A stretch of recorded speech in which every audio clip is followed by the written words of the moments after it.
أعوذ بالله من الشيطان الرجيم. بسم الله الرحمن الرحيم. الحمد لله رب العالمين والصلاة والسلام على رسول الله الأمين. اليوم يوم 9/11/2024. طبعا جروبات أهلنا في الجزيرة جاضة وغيرها في السودان وافتكروا قالوا طارق هذيك نبذ أهل الجزيرة وكده، وده كلام طبعا ما صحيح. أنا وشي ما اتكلمت، أنا رديت على منشور عام لود عمي. ود عمي لازم يعني الشيخ ده ابوه هو عم ابوي المباشر، اللي لما ابوي وابوه مات عمره 8 سنه هو رباه، الزوج مو رباه يعني في الاعمام اقدر زول. رديت عليه لانه كتب منشور قال فيه وكتبه في العام، يعني قال يعني كلام في العام: يا ضباط الجزيره وعساكر الجزيره انتوا خذلتوا اهلكم. فكان لازم يرد عليه، لازم يفهم لانه كتبه في العام انه نحن كضباط في الجيش ولا عساكر في الجيش ما لانه الجزيره بنمشي نكاتب في الجزيره، الجيش ما بيشتغل كده. نحن ضباط في الجيش مهني محلي، يشغلك الجيش بتشتغل، ما بتمشي بكيفك انت. اشتغلنا في جميع انحاء السودان ده، ما بيقولوا لناس الحته الفلانيه في الجيش يا والله يا ناس كوستي قعدوا جا كوستي يجوا ناس كوستي كاتل، لا ما كده، الجيش ما بيشتغل كده. قاتلنا في الشرق وفي الغرب وفي الجنوب وفي الشمال وفي اي حته، الجيش ده محلو ديك بتشتغل. فحكايه انه يفهموا الناس انه ضباط الجزيره بتخاذلوا، ما في كلام زي ده.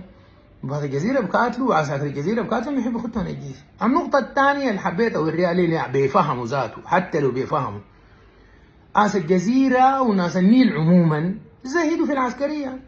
واحدة من ضرائب التعليم مثلا، الناس اللي أبواتهم جدودنا كانوا مزارعين وكذا، لكن قرروا أولادهم بقوا مهندسين وبقوا دكاترة وبقوا قضاة وبقوا محامين وبقوا أساتذة جامعيين واخترقوا وكذا، وزهدوا في سلك العسكرية.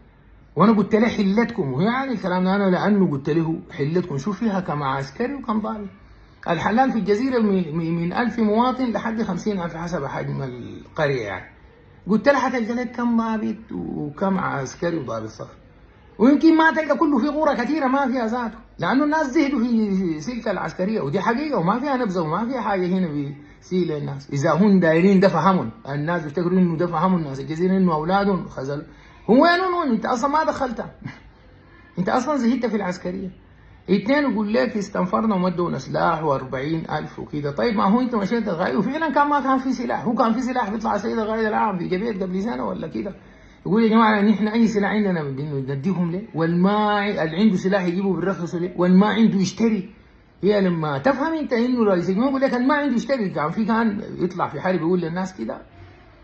وهسه دي ما هندا الجيش الناس طلعت ويش، والجيش ده السيد غير العام قال يا جماعه اي زول قادر عامل سلاح، احنا عندنا سلاح بعد ده. زمان ما كان في، هسه في بنسلحوا الناس يمشوا يتسلحوا. ما دي انت مستني شنو؟ دي حرب بتاع مش تهجير، احلال كامل. العدو ده داير يطردك من قراك ويجي يقعد هو. انت شفته عمل شنو؟ ما في طريقه غير انك تكاتله. الناس مش مفروض بس يستنفروا، لانه في النهايه الاستنفار ده على شده. مفروض فعلا الناس دي كل اصقاع السودان تتجند في القوات المسلحه دي، ما تكون حكر على ناس او ناس معينين اللي بيمشوا، لا اي زول يخش عشان ندافع عن السودان ده كسودان. هسه الاستنفار ده، هسه الغوره دي نزحت لها اسبوعين. المعسكرات بتاعت الجيش اللي وقف فيها سيد القائد العام وغيرها في حريره ولا في المناقل ولا في غيرها، الشباب اللي مرقوا ديل قول مرقوا 500,000 فيهم كم شعب؟ ما بيكون فيهم 30 40 ألف شعب. الرجع منهم شال سلاح وقال بيمشي مع الجيش ياخذ ثاره منه. فده كلام دخلينه اهل اليسار والقحاطه وكده والمتقدمين عشان يشقوا صف ناس اهل الجزيره. انا ما اسيت لون ولن اسي لون، ولا انا اصلا ابن الجزيره، وكان اصله هو الناس الجزيره شايفين انا اسيت لون، انا قدامهم ده اسيت لون. انا والله بيجونا اللي ادوني الطلقه في اي حته اللي كنتوني كان ذبحي للون المشكله.